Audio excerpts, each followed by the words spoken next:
Bonjour, bonne année à tous et à toutes. Euh, je démarre tout juste, donc forcément, il n'y a encore personne. Et on va quand même rentrer dans le vif du sujet qui est, comme je l'ai écrit un petit peu dans les stories, parler des résolutions, qu'on va essayer de pas appeler des résolutions parce que ça donne de l'urticaire à tout le monde et que ça fait un peu stresser et ça fait aussi se culpabiliser quand on ne les tient pas. Et puis on va parler aussi du coup, justement quand on a des objectifs, pourquoi on procrastine à les mettre en place. Et on va parler un peu des routines. Bref, on va essayer de voir comment on peut tirer le meilleur parti de ce début de 2022 pour mettre en place des choses sur le long terme qui nous tiennent à cœur et qui nous font du bien. Parce que voilà, c'est ça un peu la base. C'est-à-dire que autant l'idée c'est de partir du bon pied en 2022. Pourquoi bah, Pour améliorer notre qualité de vie, pour faire en sorte que ça aille au mieux. Bonjour Agnès. Et du coup, ça permet de dire aussi s'il y en a qui ont envie de partager un petit peu c'est quoi leurs grands objectifs, leurs grands rêves pour 2022, de le mettre dans les commentaires directement sur la vidéo ou quand elle sera repartagée sous la vidéo aussi. Donc voilà, améliorer sa vie. Et comment est-ce qu'on fait ça du coup euh, la première chose à faire finalement, c'est de repartir de qu'est-ce qu'on a déjà vécu en 2021, de faire un petit bilan, de voir les différents domaines de sa vie, de se dire, qu'est-ce qui est essentiel pour moi et qui n'a pas été satisfait. Je sais pas, moi par exemple, euh, quand on cherche un exemple, c'est le moment où ils viennent pas. Prenons la famille, voilà. On se dit qu'on aimerait bien être plus proche, par exemple, de ses frères et sœurs ou de ses parents si on habite loin. Et puis finalement, on se dit à la fin de l'année, qu'est-ce que j'ai fait avec eux? Pas grand-chose. Bon, c'est un exemple. Si c'est vraiment un besoin pour soi de renouer avec sa famille, de faire des choses ensemble, eh ben, on peut écrire ça dans son bilan, se dire, voilà, la famille c'est essentiel. Et pourtant, si je compte ce que j'ai fait avec eux et pour eux, il n'y a pas grand-chose. Donc on fait un premier bilan de ces domaines qui sont importants pour nous. Et vraiment c'est ça. Qu'est-ce qui n'a pas été comblé? Qu'est-ce qui n'a pas été satisfait? Et à partir de là, on va essayer, j'en ai parlé dans mon dernier post, d'établir quelques mots-clés, quelques expressions clés qui sont essentielles pour nous. Donc moi j'en ai partagé quelques-uns. J'ai mis m'amuser, oser. Qu'est-ce que j'ai mis d'autre? Contribuer. Voilà, là ça m'échappe. Mais voilà, c'est les écrire quelque part, les poser sur le papier, c'est important. Donc c'est pas forcément, là je parle pas forcément d'objectifs, je parle juste de qu'est-ce qui est essentiel pour moi et que j'ai envie de mettre davantage dans ma vie. Et donc ça peut correspondre à simplement comment je me sens au quotidien, comment j'agis au quotidien. Surtout ça part de soi. Donc c'est pas le moment de dire, je sais pas, enfin, bon, ça dépend. Il pourrait y avoir un gros objectif, mais l'idéal, c'est d'abord de partir de soi. Voilà. Et ensuite, on va décliner ça un peu en objectif. C'est-à-dire qu'on va reprendre ces domaines essentiels, on va voir ces mots-clés, et donc on va prioriser ce qui est le plus important. Prioriser le plus important parce qu'en fait, si on imagine que tout est égal, que tout est également important, on va se disperser beaucoup et c'est là qu'on commence à finalement ne rien faire. Il est important de vraiment se dire, cette année, si je devais choisir 3 à 5 choses principales, 3 à 5 domaines principaux qui sont importants pour moi, je choisirais cela. Et puis, pour chaque domaine, voilà, c'est quoi la grosse priorité? L'idée étant que, non, c'est long, mais que en même temps, on peut avoir tendance à vouloir tout faire d'un coup au départ et finalement tout abandonner. Alors que si on met des priorités et qu'en plus on peut peut-être se les espacer dans le temps, ça va simplifier les choses et ça va réduire aussi la charge mentale qu'on peut se mettre à soi-même, la pression qu'on se met. Donc, prioriser, ça permet donc de focaliser sur les choses les unes après les autres Et aussi, ça va permettre de se rendre compte de bah, aujourd'hui où est-ce que j'en suis par rapport à chaque objectif ou chaque domaine. C'est-à-dire que quelque chose qui peut être très important pour soi, mais dont on est très très loin, on va peut-être se dire il y a peut-être des choses à mettre en place avant, des ressources à mettre en place avant. Que si on se met des gros objectifs dans les domaines qu'on voit et que tous demandent plus d'un an de travail, plus d'un an de mise en route de ce projet, ça va aussi nous décourager. Donc il faut voir aussi où est-ce qu'on en est et partir de ses forces, de ses qualités, de ses ressources. Donc les ressources, ça peut être du temps. Voilà, par exemple, on veut commencer une nouvelle activité, mais on a un temps complet dans une autre activité. Si on ne prévoit pas de dégager du temps pour ça, ça va être compliqué. Ça peut être de l'énergie. Si on a envie de se mettre au marathon, mais qu'à côté de ça, on a des gros problèmes de santé, peut-être que la priorité, elle est plus sur améliorer son énergie et sa santé avant de chercher à faire un marathon. Voilà. C'est aussi l'argent, tout simplement. Si l'objectif requiert d'avoir pas mal d'argent de côté ou de générer pas mal d'argent au quotidien avec son travail pour l'atteindre, je sais pas, allez, partons dans un truc complètement délire. On a envie d'aller sur la Lune, il nous faut des centaines de milliers d'euros pour y aller. Et à côté de ça, on est caissière à Monoprix. Euh, Même en gagnant le loto, ça va être compliqué. Donc, c'est vraiment un exemple complètement pourri, je suis d'accord. Mais c'est vraiment pour donner un peu l'idée. Voir quelles sont mes ressources dans ces trois domaines-là que j'ai donnés, donc l'énergie vitale, santé, le temps et l'argent. Et qu'est-ce qui me permet donc d'aller vers ce que je désire.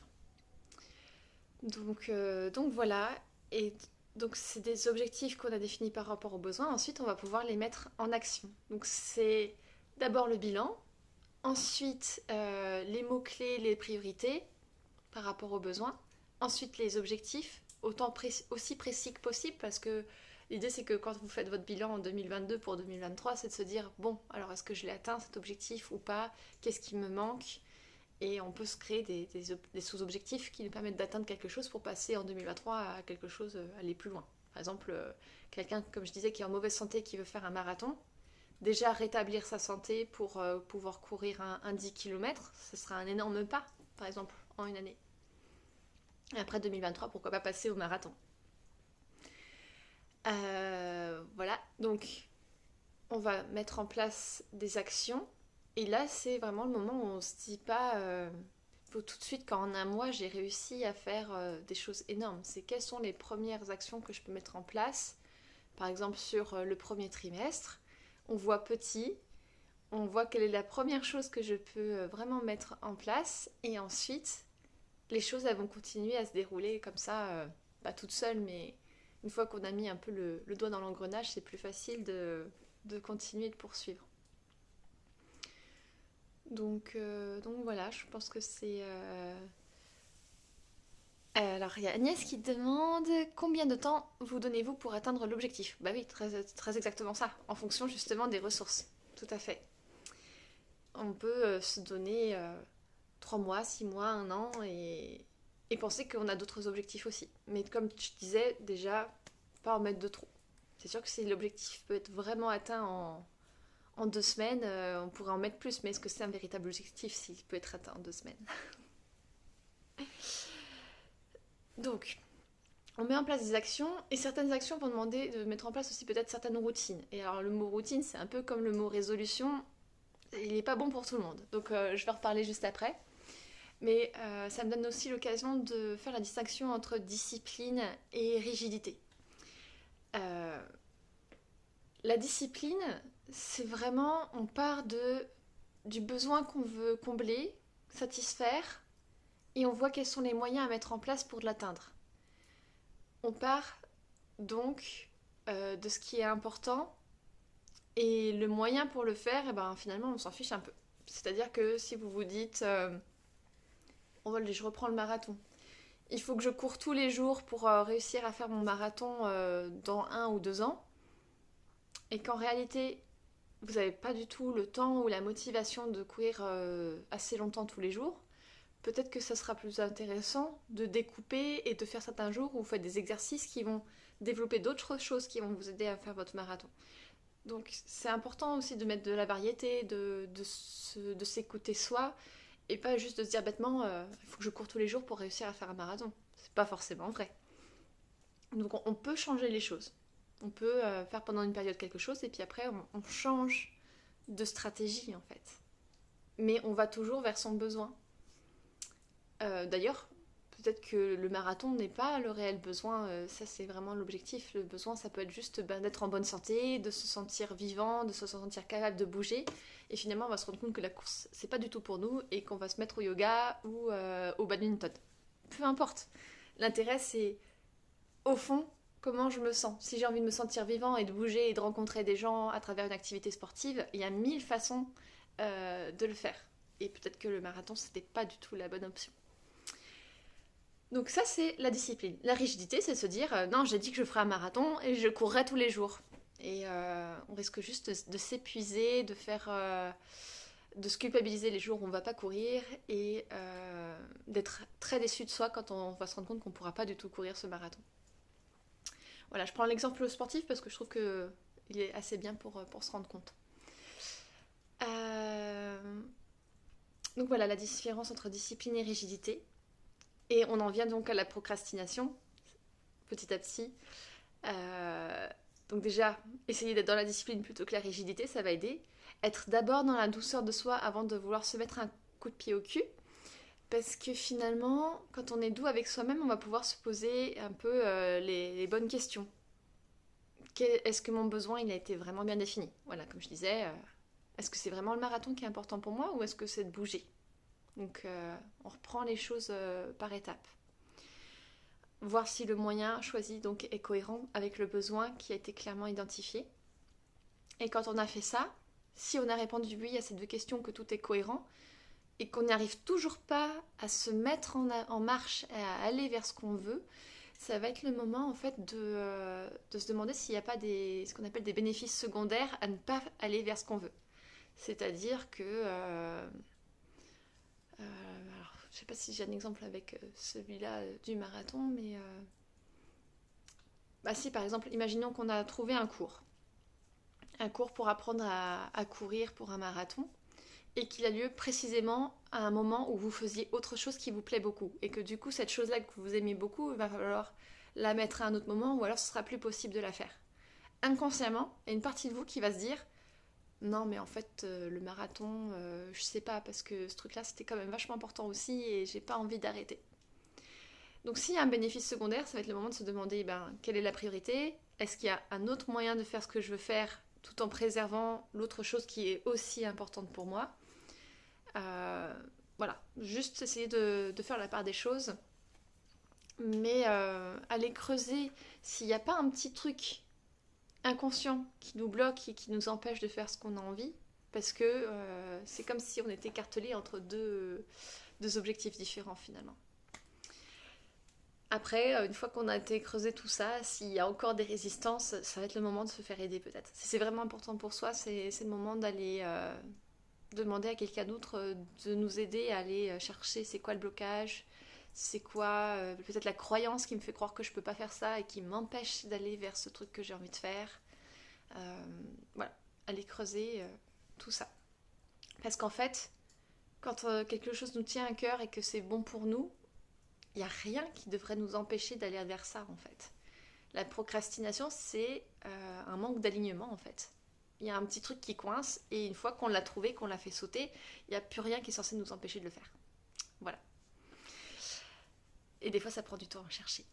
Mais quand on est motivé, il n'y a pas de raison de se garder de bonnes choses pour soi. Donc une fois qu'on a creusé, qu'on a été doux avec soi-même, on va pouvoir décider. Ça y est, maintenant, j'ai vraiment vu tout ce qui m'empêchait d'aller vers ce que je veux et j'ai plus d'excuses en fait. J'ai juste plus d'excuses pour me dire bah non, je le fais pas. Donc on décide. Voilà, à partir d'aujourd'hui, je fais ça. On reprend la plus petite action possible. Notamment, Si je reprends le marathon, si on se dit mon objectif c'est de courir 30 minutes tous les jours pour commencer, sinon j'arriverai jamais à faire un marathon si j'arrive même pas à courir 30 minutes par jour. Le problème c'est que si ça fait très longtemps que vous n'avez pas couru ou que vous n'avez jamais couru longtemps, vous allez vite avoir mal, des courbatures, courir plus de 10 minutes ça va être un enfer. Et donc pourquoi pas commencer dans les 2 premières semaines par courir 10 minutes. Si on a envie d'intégrer quelque chose de nouveau dans sa vie, pourquoi pas, au lieu de viser tout de suite quelque chose d'assez haut, viser quelque chose de tout petit pour se donner l'habitude. Commencer par se donner une habitude, voilà. Commencer par se dire, en fait, c'est pas si gros, c'est pas si perturbant que ça. Voilà, juste commencer et on y va un petit peu. Et ensuite, on peut aussi se forcer les premières fois. C'est-à-dire que moi, les lives, j'aime pas ça. Mais je me dis qu'un jour, je vais finir par aimer ça. Donc, les premières fois, je me force. Je me dis, allez, je mets un horaire, je mets un sujet, je vais me présenter, je vais le faire. Et il n'y a pas mort d'homme. Au bout d'un moment, j'aurai peut-être plus besoin de fonctionner comme ça parce que ce sera... Ça fait drôle de le dire, mais ce sera un plaisir de le faire. Et j'aurais plaisir à être là et j'aurais plus du tout l'impression de me forcer. Donc, si au bout de 6 mois, j'ai toujours l'impression de me forcer à faire des lives, faut que j'arrête, faut que je fasse autre chose, faut que je trouve une autre façon d'accomplir mon objectif parce que ça veut dire que c'est pas pour moi. Mais si au bout d'un mois ou 2, je me rends compte que ça y est, ça me pose plus de problème, il y a toujours une petite appréhension, mais je commence à me plaire et je suis contente de le faire, alors je continue et ça va être de plus en plus facile. Donc, on se force un petit peu en intensité et un petit peu sur le nombre de premières fois et on fait le bilan. Est-ce que ça marche? Est-ce que ça marche pas? Si ça marche pas, je change. On a le droit de revenir en arrière, on a le droit de trouver une meilleure solution pour soi. Voilà. En fait, il faut se donner tous les droits. On s'autorise à essayer et à se dire que c'était pour soi ou pas pour soi. Voilà. Donc je pense que sur la procrastination, j'ai couvert pas mal de choses. S'il y a des questions, je peux bien les prendre. Si d'ailleurs vous avez un objectif où vous sentez que vous allez procrastiner pour le mettre en place, je veux bien aussi avoir vos questions, ça peut toujours servir. Et donc j'en viens aux routines, parce qu'en fait la routine c'est pas fait pour tout le monde. Moi je suis quelqu'un qui est assez... où les routines elles me servent. Genre tous les matins je fais mes petites choses pour bien me réveiller, pour me mettre en route à la fois là et puis le corps et tout ça. Et ça me fait beaucoup de bien. Et pour certaines... 1, 2, 3. Pour certaines personnes, ça correspond pas du tout à qui on est. On a besoin de plus de surprises, comment de nouveautés, de choses qui changent pour vraiment se sentir à l'aise avec certaines choses. Donc il va falloir varier les moments. C'est-à-dire que si vous avez un objectif qui vous demande quand même de le faire très régulièrement, varier matin, midi, soir, varier les endroits, chez soi, à l'extérieur, avec des amis, varier les manières de le faire. Donc par exemple pour une routine sportive, avoir 2-3 routines différentes qui permettent de jamais faire la même chose dans la semaine. Voilà. Mais du coup, pour pas oublier, parce que le bon côté de la routine, c'est que c'est telle heure, tel jour, tel endroit, c'est facile, c'est déjà prévu et programmé. Donc pour pas oublier quelque chose qu'on a envie de mettre en place régulièrement, ce qu'il va falloir, c'est le garder bien en vue. Et j'ai envie de dire, en fait, c'est pour tout le monde. Quand on a défini des objectifs, quand on a défini ses mots-clés, ça va être important de les mettre à un endroit où ils sont visibles. Sur son bureau, sur son frigo, sur son téléphone, n'importe où. Peut-être les écrire joliment, être sûr que voilà, les priorités elles sont bien là. Et les premières semaines où vous voulez mettre en place quelque chose de nouveau, ça va vous servir à vous souvenir que oui, il y a ça qui est nouveau et que je veux mettre en place. Et si vous sentez une grande résistance par rapport à une de ces choses que vous vous êtes écrites, ça va être le moment de creuser et de voir pourquoi. Ou est-ce qu'on peut peut-être le mettre un peu plus tard dans le temps, parce que si vous essayez de mettre en place 3, 4, 5 nouvelles choses dans le même temps, ça peut être compliqué. On peut mettre n'importe quoi en place de nouveau, mais pas trop à la fois, je pense. C'est ce que j'ai un peu retenu dans le domaine de l'environnement, de l'écologie, quand les gens veulent se mettre d'un seul coup au zéro déchet. Genre tout y passe d'un seul coup.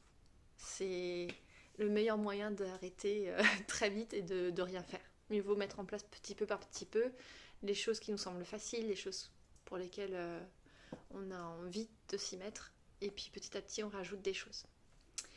Voilà, bon, pas de questions.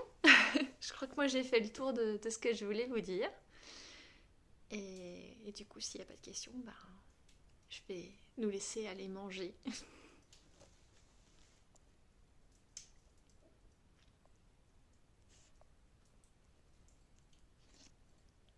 Je sais même pas quelle heure il est. Voilà, 20 minutes. Ces lives sont de plus en plus longs. Mais il y avait pas mal de choses à dire. Bon, bah du coup, merci à vous trois qui m'avez regardé. Je vous embrasse tous très fort. Et puis, je sais pas encore ce que je ferai comme live la semaine prochaine, mais je suis preneuse de vos idées.